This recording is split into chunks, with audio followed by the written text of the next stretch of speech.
तो पिछले एपिसोड में लूफान ने आकर सिंगजुन को बताया था कि चारों बड़े फैमिली के मास्टर क्रिमिनल कोर्ट में आ गए हैं। इसके बाद हम देखते हैं कि सिंगजुन अपने पेरेंट्स के साथ में क्रिमिनल कोर्ट में आ जाता है, जिसे यहाँ पर देखते ही सभी लोग बहुत ही ज्यादा खुश होते हैं और हम देखते हैं कि सभी लोग इसके बारे में ही बात कर रहे थे। अब सिंगजुन अपने पेरेंट्स के साथ अंदर जाता है, जहाँ पर चारों बड़े फैमिली के मास्टर इसके ही आने का इंतजार कर रहे होते हैं। इसके बाद सिंगजुन इनसे कहता है कि हमें तो मिले हुए बहुत ज्यादा टाइम हो गया। जिस बात को सुनते ही इनके साथ वाला बिजनेसमैन इसके ऊपर बहुत ही ज्यादा गुस्सा होता है। इसके बाद डुआन फैमिली का मास्टर सिंगजुन से कहने लगता है कि हमें तुम्हारी सारी चालाकी के बारे में पता है, जिसकी वजह से अब स्टेज पर बैठने की कोई जरूरत नहीं है, क्योंकि हम यहाँ पर केवल एक ही उद्देश्य से आए हैं। और इसके बाद वह सिंगजुन से कहता है कि तुमने हमारा जितना भी रियल एस्टेट का बिजनेस कब्जा किया है और इन सब के अलावा भी हमारी जितनी चीजें हैं, हम चाहते हैं कि तुम उन्हें तुरंत हैंड ओवर कर दो।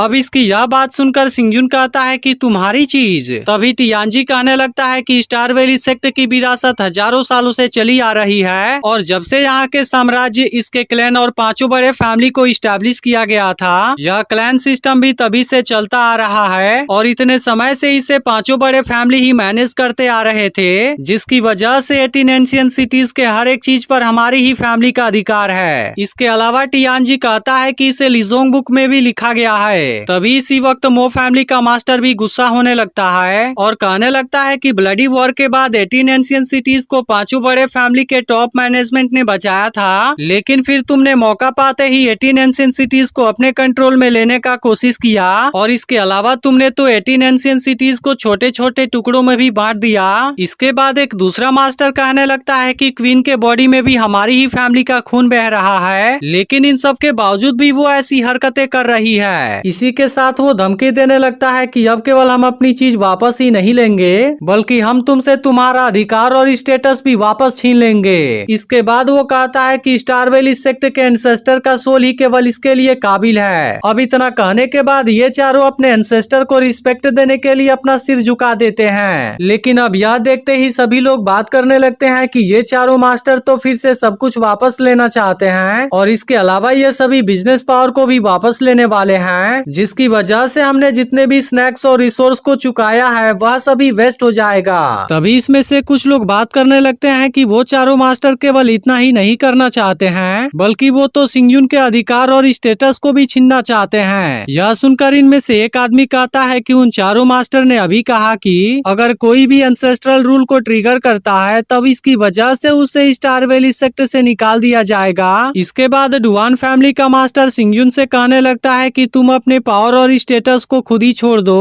अब इसके बारे में सुनते ही कुछ लोग बहुत ही ज्यादा घबरा जाते हैं, लेकिन अब सिंगजुन डुआन फैमिली के मास्टर से कहता है कि तुम ऐसी बकवास बातें करना बंद करो। अब इसके इस बात को सुनकर डुआन फैमिली का मास्टर कहता है कि तुम्हारे कहने का मतलब क्या है, और इसके बाद सिंगजुन से पूछता है कि क्या तुम एंसेस्टर के खिलाफ जाना चाहते हो। लेकिन तभी मेंग्यान कहती है कि तुम सभी केवल प्रॉफिट के चक्कर में रहते हो, लेकिन क्या इसके बाद भी तुम्हें लगता है कि तुम जूसून के बारे में बात करने के काबिल हो। इसके बाद सिंगजुन इन सभी से कहने लगता है कि भले ही मेरी बॉडी में यहाँ के फैमिली का खून है, लेकिन इसके बाद भी मैं अपने एंसेस्टर को नहीं पहचान पाया और तुम सभी तो एंसेस्टर के टीचिंग्स के बारे में बात कर रहे हो और इसके अलावा तुम सभी मुझसे मेरा अधिकार और स्टेटस भी छीनना चाहते हो। लेकिन शायद तुम सभी भूल रहे हो कि ब्लडी वॉर के बाद मैं वांजियान पवेलियन का पवेलियन मास्टर बना था और उसके बाद से स्टार वैली सेक्ट भी मेरे साम्राज्य के अंदर आ गया था, लेकिन इसके बाद भी तुम सभी मेरे कैसल के क्रिमिनल कोर्ट में आए हो और खुद कह रहे हो कि तुम स्टार वैली सेक्ट के एंसेस्टर के बनाए हुए रूल को फॉलो कर रहे हो। लेकिन क्या यह चीज तुम्हें मजाक नहीं लगता है। अब इस बात को सुनकर चारों फैमिली के मास्टर बहुत ही ज्यादा परेशान हो जाते हैं और सिंगजुन के किसी भी बात का कोई जवाब नहीं दे पाते।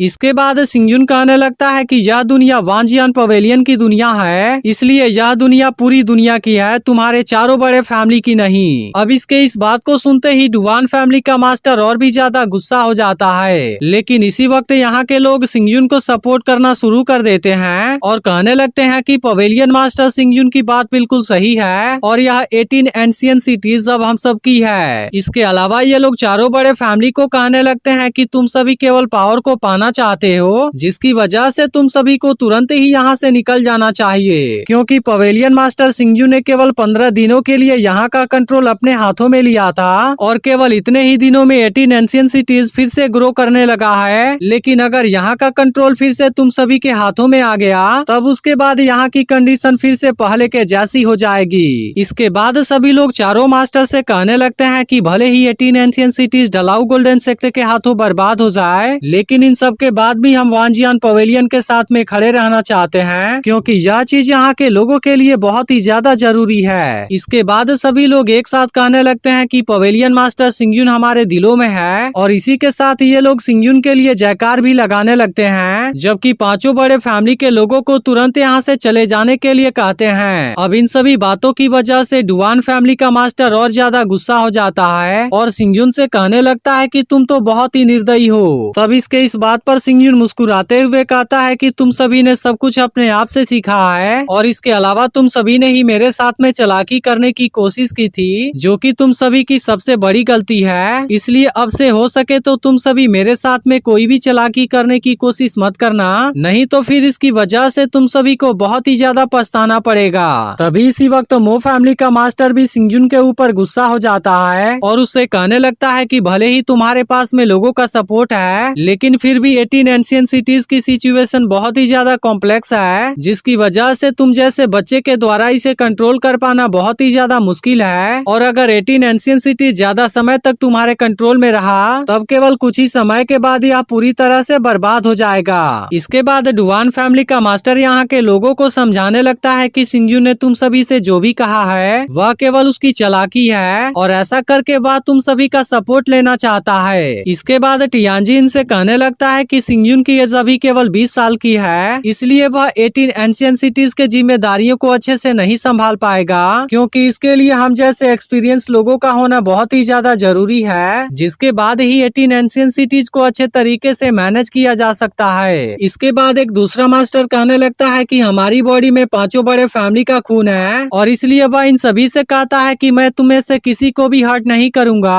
और मुझे उम्मीद है कि तुम सभी असली सच्चाई को पहचान पाओगे, और इसलिए तुम्हें किसी भी चोर के बातों के लालच में नहीं आना चाहिए। लेकिन तभी सिंगयुन चारों मास्टर से कहने लगता है कि पूरे रियल एस्टेट का बिजनेस तुम्हारे हाथों में था, जिसकी वजह से इसकी सारी पावर तुम सभी के द्वारा ही कंट्रोल की जाती थी, और तुम यहाँ के लोगों के साथ में गुलामों के जैसा बिहेव करते थे। अब इसके इस बात पर वह मास्टर कुछ भी नहीं बोल पाता है। इसके बाद सिंगयुन कहने लगता है कि यह दुनिया केवल एक आदमी की दुनिया नहीं है, बल्कि यह दुनिया सभी की है, जिसकी वजह से हेवन और अर्थ में जितना भी धन है उसके ऊपर सभी लोगों का बराबर बराबर अधिकार है। इसी के साथ वो सभी से कहता है कि जहाँ पर लोग होते हैं दुनिया भी वहीं पर होती है, और जहाँ पर दुनिया रिस्टोर होती है वहीं पर दुनिया के वापस लौटने का रास्ता भी होता है, जिसकी वजह से कोई भी डेस्टिनी नश्वर है, और इसलिए हमें नैतिकता के ऊपर विचार करनी चाहिए। जिसके बाद सभी लोग सिंगयुन के बातों का सपोर्ट करने लगते हैं और कहने लगते हैं कि इस दुनिया पर सभी का अधिकार है। अब इसकी वजह से सिंगयुन का सपोर्ट और भी ज्यादा बढ़ जाता है। इसके बाद मेंग्यान चारों बड़े फैमिली के मास्टर से पूछती है कि क्या तुम अभी भी कोर्ट के थ्रू जाना चाहते हो, लेकिन अब इनको समझ में आ गया था कि ये लोग सिंगयुन का यहाँ पर कुछ भी नहीं कर पाएंगे, जिसकी वजह से वह लोग उसके इस बात का कोई भी जवाब नहीं देते हैं और तुरंत यहाँ से चले जाते हैं। इसके बाद हमें कुछ दिनों के बाद का सीन दिखाया जाता है, जहाँ पर दो लोग आपस में बात कर रहे होते हैं कि सिंगयुन ने चारों बड़े फैमिली के मास्टर को डिनाउंस कर दिया,